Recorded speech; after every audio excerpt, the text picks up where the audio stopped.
एक समय की बात है, एक लोमड़ी घूमते घूमते एक कुएं के पास पहुंच गई।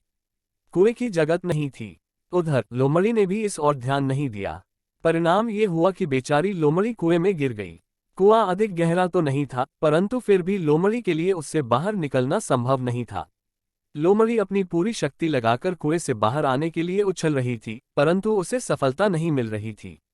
अंत में लोमड़ी थक गई और निराश होकर एकटक ऊपर देखने लगी कि शायद उसे कोई सहायता मिल जाए।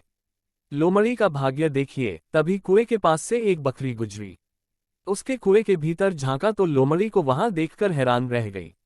नमस्ते लोमड़ी जी, बकरी बोली, ये कुएं में क्या कर रही हो? नमस्ते बकरी जी, लोमड़ी ने उत्तर दिया, यहाँ कुएं में बहुत मजा आ रहा है। अच्छा, बहुत प्रसन्नता हुई यह जानकर। बकरी बोली, आखिर बात क्या है? यहाँ की घास अत्यंत स्वादिष्ट है। लोमड़ी बड़ी चतुरता से बोली, मगर तुम कब से घास खाने लगी हो? बकरी आश्चर्य से बोली, तुम्हारा कहना ठीक है, मैं घास नहीं खाती, मगर यहाँ की घास इतनी स्वादिष्ट है कि एक बार खा लेने के बाद बार बार घास ही खाने को जी करता है। तुम भी क्यों नहीं आ जाती हो? धन्यवाद। बकरी के मुंह में पानी भर आया, मैं भी थोड़ी घास खाऊंगी। अगले ही क्षण बकरी कुएं में कूद गई।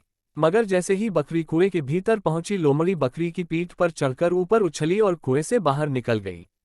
वाह बकरी जी, अब आप जी भरकर घास खाए, मैं तो चली। इस प्रकार वह चतुर लोमड़ी बकरी का सहारा लेकर खुद तो कुएं से बाहर आ गई, लेकिन बकरी को कुएं में छोड़ दिया। इसीलिए किसी पर आंख बंद करके विश्वास नहीं करना चाहिए। यह सीख हमें इस कहानी से मिलती है।